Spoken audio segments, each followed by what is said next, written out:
सभी को जय मसीह की।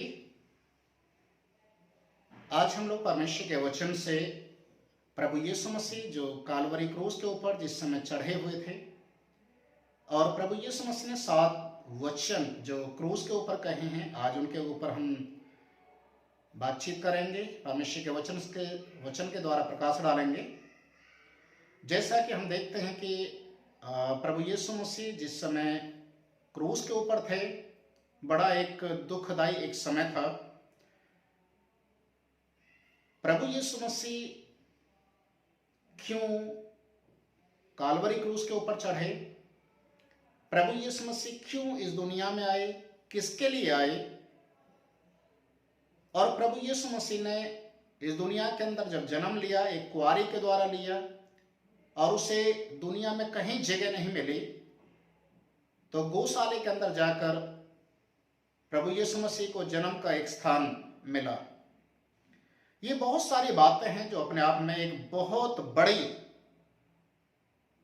एक चिंता वाली बात या एक बहुत बड़े विषय को दर्शाती हैं कि ऐसा इतना बड़ा परमेश्वर, स्वर्गीय परमेश्वर, परमेश्वर के संतान कहलाने वाला प्रभु यीशु मसीह जब इस दुनिया के अंदर आया तो उसके जीवन काल को जो हम देखते हैं, जैसा प्रभु यीशु मसीह ने जीवन जिया है वैसा इस दुनिया में किसी ने भी नहीं जिया। और प्रभु यीशु मसीह का पूरा जीवन काल केवल मनुष्य के उत्थान के लिए, उनके उद्धार के लिए था, उनके मोक्ष के लिए था। आज हम जब परमेश्वर के वचन से प्रभु यीशु मसीह के 3 मुख्य कारण जो प्रभु यीशु मसीह इस दुनिया के अंदर दुख को उठाया, उन तीनों बातों को मैं आपके सामने रखना चाहूंगा। प्रभु यीशु मसीह ने संसारिक दुख उठाया, आत्मिक दुख भी उठाया और एक अलगाव चेलों की ओर से, समाज की ओर से और परमेश्वर पिता की ओर से भी उसे अलगाव का सामना करना पड़ा। प्रभु यीशु मसीह जिस समय कालवरी क्रूस के ऊपर चढ़े हुए थे, सारी दुनिया मौज मस्ती कर रही थी। प्रभु यीशु मसीह के क्रूस के ऊपर चढ़े होने के कारण से जिन लोगों ने यीशु मसीह को कालवरी क्रूस के ऊपर चढ़ाया, उनके लिए एक बहुत बड़ा एक आनंद का समय था, खुशी मना रहे थे, बहुत सारे कार्य कर रहे थे, सर हिला हिलाकर प्रभु यीशु मसीह का मजाक भी बना रहे थे।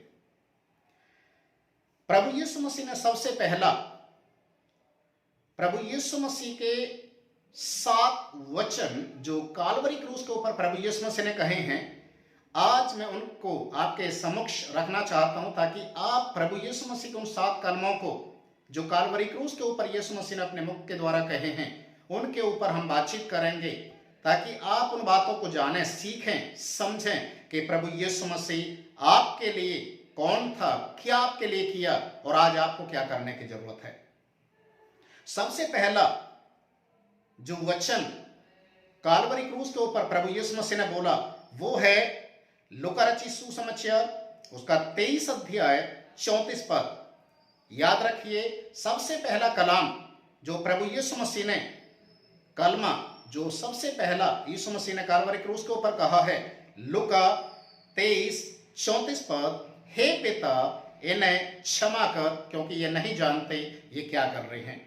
प्रिय भाई और बहनों, आज मनुष्य जाति क्या कर रही है, आज विश्वासी लोग क्या कर रहे हैं, ये एक बहुत बड़ी चिंता की बात है। हे पिता इन्हें क्षमा कर। आज हमारे जीवन के अंदर कहीं ना कहीं एक पाप की जड़ बना हुआ है। आज विश्वासी बोलने के लिए तो बोलते हैं कि मैं विश्वासी हूं, बपतिस्मा ले लिया, मैं विश्वासी बन गया, शायद बाइबल भी पढ़ते होंगे, शायद चर्च में भी जाते होंगे, पर क्या आज आपके जीवन के अंदर कोई पाप है? क्या ऐसी बुराई है जो आपको परमेश्वर से दूर कर रहा है? प्रिय भाई और बहनों, परमेश्वर का वचन कहता है, हे पिता इन्हें क्षमा कर। क्योंकि उस समय के जो लोग थे जिन्होंने यीशु मसीह को कालवरी क्रूस के ऊपर चढ़ाया, ये तो उनकी एक बहुत बड़ी नादानी थी कि उस सच्चाई को जान नहीं पाए, प्रभु यीशु मसीह के बताए हुए रास्ते को नहीं पहचान पाए, प्रभु यीशु मसीह को हकीकत में वो इसलिए भी नहीं जान पाए क्योंकि उनकी आंखों के ऊपर उस समय पाप का और बुराई का और शैतान का एक पर्दा पड़ा हुआ था।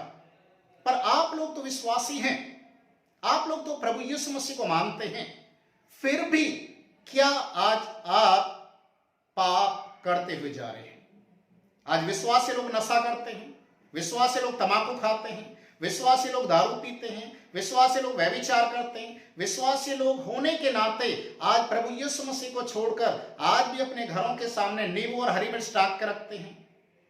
आज भी बच्चों को जब पैदा होते हैं तो काला धागा बांधते हैं या उनको काला टीका लगा देते हैं। बोलते हैं हम विश्वासी हैं, चर्च जाते हैं। चर्च में क्या हकीकत में हम परमेश्वर के वचन के अनुसार उसकी सिजदा करते हैं? प्रिय भाई और बहनों, परमेश्वर का वचन कहता है, हे पिता इन्हें क्षमा कर। रोमियो की किताब उसके 6 अध्याय को जब आप पढ़ेंगे वहां पर ऐसा लिखा हुआ है, सो हम क्या पाप करते रहें कि परमेश्वर का अनुग्रह बढ़ता जाए? प्रिय भाई और बहनों, वचन में लिखा कदापि नहीं। जब हम पाप के लिए मर गए तो हम क्यों कर उसमें जीवन बिताएं?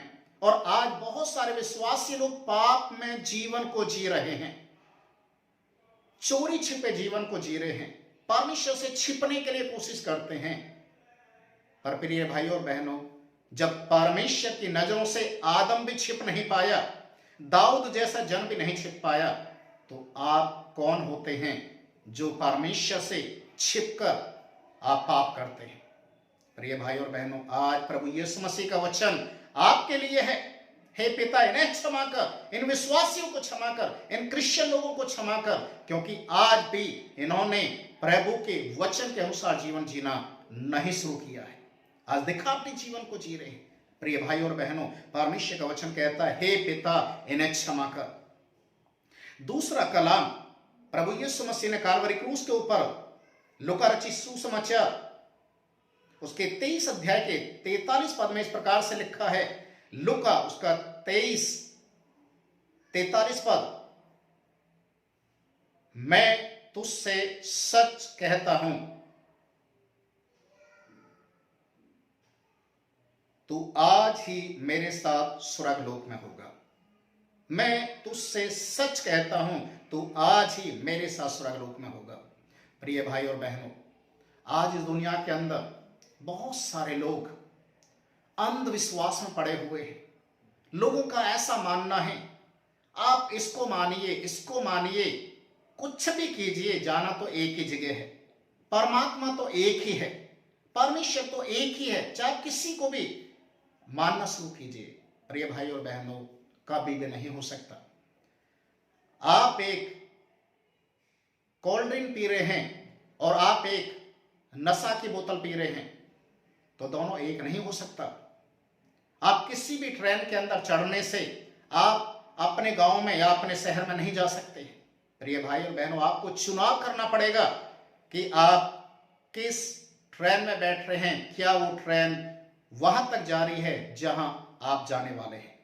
प्रिय भाई और बहनों, मैं आपको बताना चाहता हूं, 2 डाकू जो प्रभु यीशु मसीह के दाहिनी ओर और बाईं ओर लटकाए गए थे, एक डाकू का शब्द इस प्रकार से था कि यदि तू परमेश्वर का पुत्र है तो अपने आप को भी बचा और हमें भी बचा।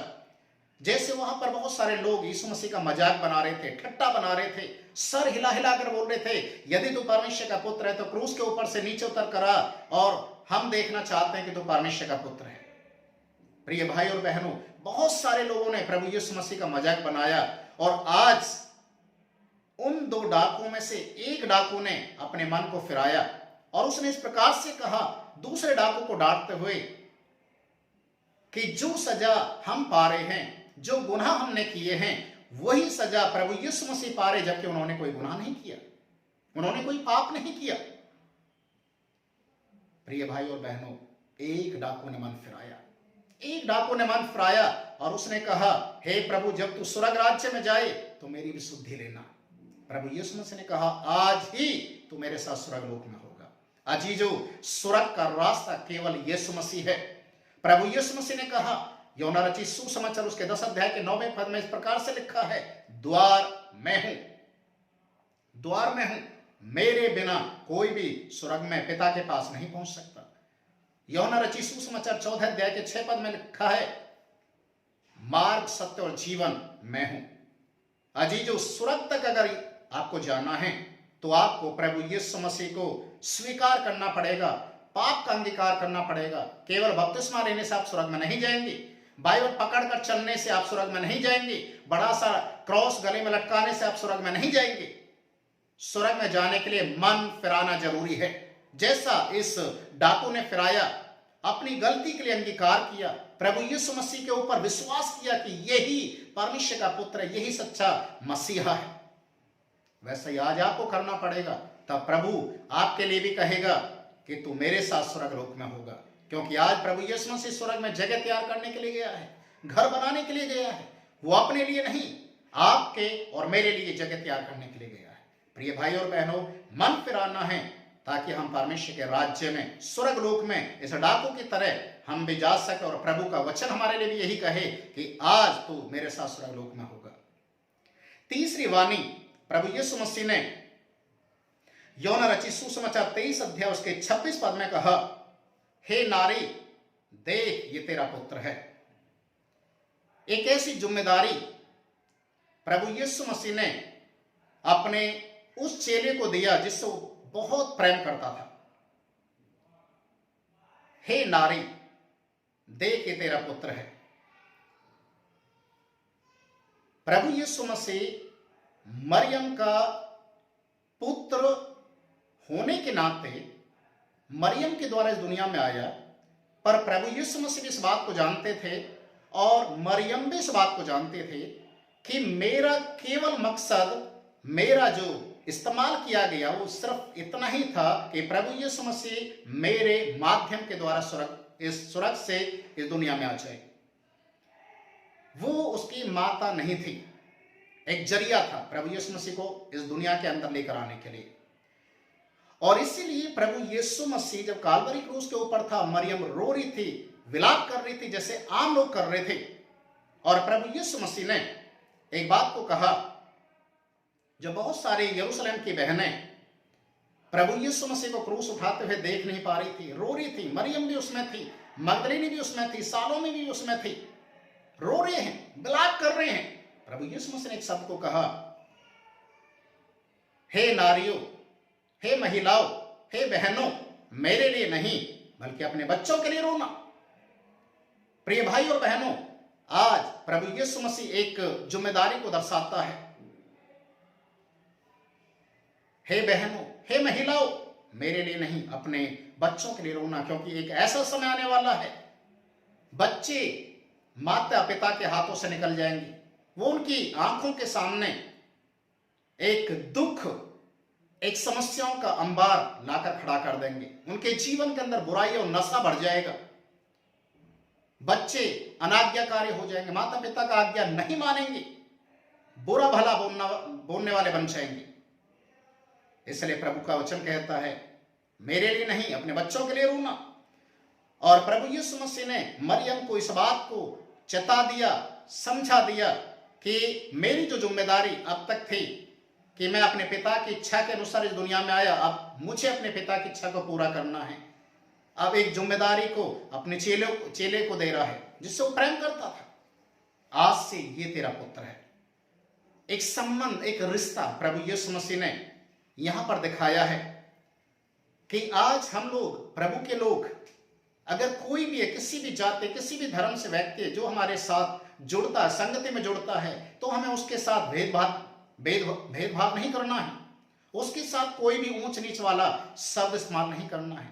हम सब परमेश्वर में एक हैं और इसलिए प्रभु अपने लोगों को, अपने बच्चों को एक आज्ञा देता है, प्रेम करना, जिम्मेदारी को उठाना, चाहे वो चर्च के प्रति जिम्मेदारी हो, चाहे समाज के प्रति जिम्मेदारी हो। आपको प्रभु के नाम में इस तरीके से अपने जीवन को जी के दिखाना है। मत्ती रचित सुसमाचार 5वें अध्याय उसके 16वें पद में लिखा है, जो नगर पहाड़ के ऊपर बसा हुआ वो छिप नहीं सकता, वैसा ही तुम्हारे भले कामों को लोग देखकर मेरे स्वर्ग के पिता को महिमा देंगे। अजीजों, यहां पर मरियम के लिए प्रभु यीशु मसीह ने कहा, हे नारी देख ये तेरा पुत्र है। और उसी समय से वो चेला जिसको जिम्मेदारी दी गई वो मरियम को अपने घर में लेकर गया और उसकी सेवा टहल करना शुरू कर दिया। चौथा, प्रभु यीशु मसीह ने जो काल्वरी क्रूस के ऊपर से जो शब्द कहा है, मत्ती रचित सुसमाचार उसके 27 अध्याय के 46 पद में लिखा है, हे पिता तूने मुझे क्यों छोड़ दिया, एली एली लमा सबक्तनी, हे पिता तूने मुझे क्यों छोड़ दिया। प्रिय अजीजों, ये एक बहुत बड़ी बात है कि प्रभु यीशु मसीह को पिता ने भी छोड़ दिया। जब छोड़ने का शब्द आता है तो हम बाइबल में बहुत सारी चीजों को छोड़ने के विषय में देखते हैं। सबसे पहले प्रभु यीशु मसीह जब इस दुनिया के अंदर आए तो वचन में लिखा है उसने स्वर्ग छोड़ा। दूसरी बार हम देखते हैं कि प्रभु यीशु मसीह जब गतसमने के बाग में प्रार्थना कर रहा था तो चेले लोगों ने इस मसीह को छोड़ा। और तीसरी बार यहां पर पिता परमेश्वर ने इस मसीह को छोड़ दिया, इसलिए प्रभु यीशु मसीह व्याकुल हो गया और हृदय वेदना के साथ, दुखी मन के साथ बोला, हे पिता तूने मुझे क्यों छोड़ दिया। प्रिय भाई और बहनों, जब किसी का अपना छोड़ देता है वो तकलीफ बहुत ज्यादा होती है। प्रभु यीशु मसीह को वो तकलीफ का सामना करना पड़ा। प्रभु यीशु मसीह को पिता ने क्यों छोड़ा, इसके पीछे एक रीजन था, एक कारण था। मैं आपको बताना चाहता हूं, बाइबल हमें बताती है आदम ने जिस समय पाप किया परमेश्वर की नजरों में वो गिर गया और उसके बाद उसे अदन की वाटिका से बाहर कर दिया गया। प्रिय भाई और बहनों, पाप एक ऐसा शब्द है जो हमें परमेश्वर से अलग करता है। रोमी की किताब 3 अध्याय के 23 पद को हम पढ़ते हैं तो वहां पर लिखा है, सबने पाप किया और सबके सब परमेश्वर से दूर हो गए, रहित हो गए, बिना परमेश्वर के जीना शुरू कर दिया। प्रभु यीशु मसीह तो परमेश्वर का पुत्र था, परमेश्वर की इच्छा के अनुसार इस दुनिया में आया, पर वचन में लिखा है पिता ने उसे क्यों छोड़ दिया, क्योंकि उसने मनुष्य जाति के पापों को अपने ऊपर उठा लिया, मनुष्य जाति के गुनाहों को अपने ऊपर उठा लिया। और इसलिए गतसमने के बाग में जिस समय यीशु मसीह प्रार्थना कर रहा था तो प्रभु यीशु मसीह ने कहा, हो सके तो पिता ये कटोरा मेरे सामने से हटा ले, फिर भी मेरी नहीं तेरी इच्छा पूरी हो। प्रिय भाई और बहनों, वो कटोरा, वो मृत्यु का कटोरा, वो पापी स्वभाव जो यीशु मसीह के जीवन में दूर दूर तक नहीं था, पर आज जबकि यीशु मसीह काल्वरी क्रूस के ऊपर चढ़ा हुआ है, लटका हुआ है, तो दुनिया के सारे पाप यीशु मसीह के ऊपर लाद दिए गए। यशायाह की किताब 53 अध्याय में लिखा हुआ है कि परमेश्वर को यही भाया कि दुनिया के सारे पापों का बोझ यीशु मसीह को ऊपर डाल दिया जाए। वो मनुष्यों का त्याग हुआ था, लोगों ने त्याग दिया, परमेश्वर ने उसको त्याग दिया, क्योंकि अब यीशु मसीह परमेश्वर का पुत्र नहीं है बल्कि वो एक गुनहगार हो चुका है, क्योंकि उसने मनुष्य के सारे पापों को अपने ऊपर ले लिया और अंत में परमेश्वर ने उसको छोड़ दिया। प्रिय भाई और बहनों, जब प्रभु यीशु मसीह अपने आप को अकेलापन महसूस किया, तुरंत उसको ऐसा लगा अब तो मेरे पास परमेश्वर भी नहीं है, एक ही सहारा था परमेश्वर का, वो भी अब मेरे पास नहीं है। बहुत दुखी हो गया। प्रिय भाई और बहनों, जो पाप से अज्ञात था परमेश्वर ने उसी को दुनिया का पाप ठहरा दिया। प्रभु यीशु मसीह आपके और मेरे लिए गुनाह को उठाकर हमारे स्थान पर खुद वो खड़ा हो गया और इसीलिए पिता ने उसको छोड़ दिया। प्रिय भाई और बहनों, एक बात आप हमेशा समझिए कि यदि आज हम गुनाह करते हैं, आज हम पाप करते हैं, तो हमें भी परमेश्वर इसी प्रकार से छोड़ देगा जैसा उसने अपने इकलौते पुत्र यीशु मसीह को छोड़ दिया। पांचवा कलाम जो प्रभु यीशु मसीह ने काल्वरी क्रूस के ऊपर कहा है, मैं प्यासा हूं, मैं प्यासा हूं। प्रिय जीजो, यूहन्ना रचित सुसमाचार उसके 19 अध्याय के 28 पद में लिखा है, मैं प्यासा हूं। हम प्यासा जब शब्द देखते हैं तो ये प्यासा शब्द किस चीज को दर्शाता है, किस चीज की भूख और प्यास के विषय में बातचीत हो रही है। प्रिय भाई और बहनों, आपकी आत्मा परमेश्वर के प्रति प्यासी है। जब तक आप परमेश्वर को पूरी रीति से ग्रहण नहीं कर लेते, परमेश्वर के लिए तड़पना शुरू नहीं करते, परमेश्वर को जानना शुरू नहीं करते, परमेश्वर को अपने चेहरे को दिखाना शुरू नहीं करेंगे, तब तक ये प्यास आपके जीवन के अंदर आपको और प्यासा व्याकुल करती रहेगी। अजीजों, गर्मी के सीजन में दूर रास्ते से आने वाले व्यक्ति को या घर में आए हुए अतिथि किसी को भी या परिवार के जन को आप अगर पानी नहीं देते, आप उसको खाना देते, सब कुछ देते हैं और पानी नहीं देते, तो उसका प्यास नहीं बुझेगा। खाना खाने से ही उसका प्यास नहीं बुझेगा। प्यास बुझने के लिए पानी की जरूरत है और प्रभु का वचन कहता है, मैं प्यासा हूं। प्रिय भाई और बहनों, जिस समय प्रभु यीशु मसीह ने इस बात को कहा, मैं प्यासा हूं, देखिए समाज के लोग, संसार के लोगों ने यीशु मसीह को पानी की जगह सिरका दिया, जिसे कोई भी पीना नहीं चाहेगा। प्रभु यीशु मसीह के जीव के ऊपर रखते हुए इतना कड़वा था कि उसको पी नहीं सका। अजीजों, आपकी आत्मा के प्रति आपके अंदर क्या भूख और प्यास है? जब हम भजन संहिता 42 अध्याय को हम पढ़ते हैं, वहां पर दाऊद इस प्यास के विषय में बातचीत करता है। भजन संहिता 42 अध्याय का पहला और दूसरा पद आप पढ़ते हैं, वहां पर लिखा, जैसे कि हिरनी पानी के लिए हाँफती है, वैसा ही परमेश्वर मैं तेरे लिए हाँफता हूं। मैं कब आकर तेरे भवन में, तेरी उपस्थिति में अपने चेहरे को दिखाऊं? अजीजों, परमेश्वर के प्रति प्यास होना है, बाइबल पढ़ने के लिए प्यास होना है, चर्च में आने के लिए एक प्यास होना है, परमेश्वर के कार्य को करने के लिए प्यास होना है, परमेश्वर के लिए कुछ कर गुजरने के लिए एक प्यास होना है। अगर आपके जीवन में प्यास नहीं है तो आप एक नॉमिनल, एक विश्वासी की तरह बनेंगे, पर एक सच्चे विश्वासी हैं तो आपके अंदर ये प्यास होना बहुत जरूरी है कि मुझे परमेश्वर के लिए कुछ करना है, मुझे परमेश्वर के लिए कुछ करना है। अजीजों, छठा शब्द प्रभु यीशु मसीह ने कहा, यूहन्ना रचित सुसमाचार उसके 19 अध्याय के 30वें पद में लिखा है, सब पूरा हुआ, सब पूरा हुआ। यूहन्ना रचित सुसमाचार 19 के 30 पद में सब पूरा हुआ। प्रिय भाई और बहनों, जिस कार्य के लिए प्रभु यीशु मसीह दुनिया में आया, जिस कार्य को करने के लिए प्रभु यीशु मसीह को इस दुनिया के अंदर पिता परमेश्वर की ओर से भेजा गया, वचन में लिखा है, वो पूरा कार्य हो चुका, पूरा हो चुका। कई बार जब हम कोई भी कार्य शुरू करते हैं, मकान बनाने का, ब्याह शादी करने का, कोई भी कार्य इस दुनिया के अंदर A to Z जो भी हम काम करते हैं, जब तक हमारा काम पूरा नहीं हो जाता, एक बेचैनी, घबराहट बनी रहती है। कैसे करूं, कहां से करूं, इसके लिए मुझे क्या करना जरूरी है ताकि कार्य पूरा हो जाए, ये कार्य संपन्न हो जाए। और जिस दिन आपका कार्य पूरा हो जाता, आपको सुकून मिलता है, एक तसल्ली मिलती है कि हाँ, अब सब कुछ पूरा हो गया।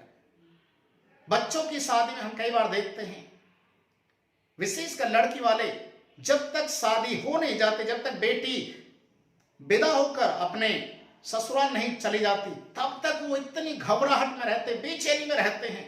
और जैसे ही लड़की विदा हो जाती है, सब लोग एक लंबी सांस लेते हैं, सुकून की सांस लेते हैं। उनकी आंखों की जो नींद पहले गायब थी, वो नींद भी आ जाती है, सारी सुस्ती एक साथ में शरीर में आ जाती है। क्यों? क्योंकि उनका जो कार्य था, जिसके लिए उन्होंने प्रयत्न किया, वो पूरा हो गया। अजीजों, मैं आपको बताना चाहता हूं, प्रभु यीशु मसीह का भी कार्य था इस दुनिया के लिए, मनुष्य जाति के गुनाहों के लिए काल्वरी क्रूस के ऊपर मरना। और आज प्रभु यीशु मसीह ने उस कार्य को पूरा कर दिखाया, गुनाहों को अपने शरीर के ऊपर उठाना। वचन में लिखा है, कोड़ों की मार यीशु मसीह ने इसलिए सही, उसके हाथ पैरों में कीलें इसलिए ठोकी गई क्योंकि वचन में लिखा है, हमारे नाम के विरोध में जो जो पाप और श्राप लिखे जा चुके थे, उन सब को यीशु मसीह ने हमारे सामने से हटा दिया। गलतियों की किताब उसके 2 अध्याय को जब आप पढ़ेंगे, 13 और 14 पद, वहां पर लिखा हुआ है।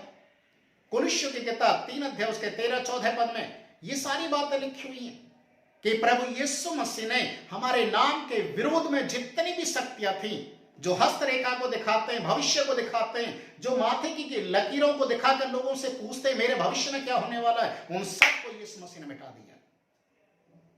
और आज प्रभु यीशु मसीह कहता है सब पूरा हुआ, सब पूरा हुआ। अजीजो, जब सब कुछ पूरा हो जाता है हम इस बात को जान सकते हैं तब क्या होता है। 7वां कलाम इसी बात को दर्शाता है। जब यीशु मसीह ने कहा सब पूरा हुआ, अंत में प्रभु यीशु मसीह का कार्य इस दुनिया का जब समापन होने का समय हो चुका है, तो 7वें कलाम को प्रभु यीशु मसीह ने कहा मैं अपनी आत्मा तेरे हाथों में सौंपता हूं, मैं अपनी आत्मा तेरे हाथों में सौंपता हूं। लूका रचित सुसमाचार उसके 23 अध्याय उसके 46 पद में मैं अपनी आत्मा तेरे हाथों में सौंपता हूं। और उसके बाद प्रभु यीशु मसीह ने अपने प्राण को त्याग दिया। अजीजो, आपकी आत्मा जो आपके शरीर में है वो आपके नहीं है। आज मनुष्य इतना घमंड करता है, आज इतना घमंड करता है अपने शान और शौकत के ऊपर, अपनी नौकरी के ऊपर, अपने परिवार के ऊपर इतना घमंड करता है, पर इस बात को भूल जाता है कि तेरे अंदर जो आत्मा है वो परमेश्वर की है। सबोपदेश की किताब में लिखा हुआ है, प्रिय भाई और बहनों, 8वें अध्याय को जो आप पढ़ेंगे वहां पर लिखा हुआ है मनुष्य मिट्टी का बना है और अंत में मिट्टी में ही मिल जाएगा, पर आत्मा जो परमेश्वर की वो परमेश्वर के पास पहुंच जाएगा। प्रिय भाई और बहनों, आपका शरीर आपका नहीं है, आपकी आत्मा आपकी नहीं है, ये परमेश्वर की है। जब तक आप अपनी आत्मा को परमेश्वर के लिए नहीं सौंपेंगे तब तक आप परमेश्वर के लिए जागृत नहीं होंगे। प्रिय भाई और बहनों, आप परमेश्वर के राज्य में कदापि नहीं जा सकते। इसलिए परमेश्वर के वचन में लिखा है आत्मा तो तैयार है पर शरीर दुर्बल है। आपकी आत्मा तैयार होना है प्रभु के लिए, प्रभु के कार्य के लिए। आप अपने जीवन को, अपने कामों को, अपने सब कुछ को परमेश्वर के हाथों में सौंपिए और परमेश्वर से कहिए प्रभु मैं अपने आप को तेरे हाथों में सौंपता हूं, आज के दिन को तेरे हाथों में सौंपता हूं, आज के कामों को तेरे हाथों में सौंपता हूं, अपने परिवार को तेरे हाथों में सौंपता हूं। हर चीज के लिए परमेश्वर के हाथों में सौंपिए। प्रभु आपको मुर्दों में से उठाने की सामर्थ रखता है, प्रभु आपको जीवित रखने की सामर्थ रखता है। इसलिए अजीजो, आज इस बात को जानिए, समझिए कि परमेश्वर का वचन कहता है कि 7 कलाम जो प्रभु ने कालवरी क्रूस के ऊपर कहे हैं वो आपके लिए और मेरे लिए कहे हैं। हमें अपने आप को तैयार करना है, अपने आप को जांचना है और प्रभु के सामने अपने आप का समर्पण करना है ताकि प्रभु हमारे जीवन से आशीष ले सके। हालेलुया, जय मसीह की।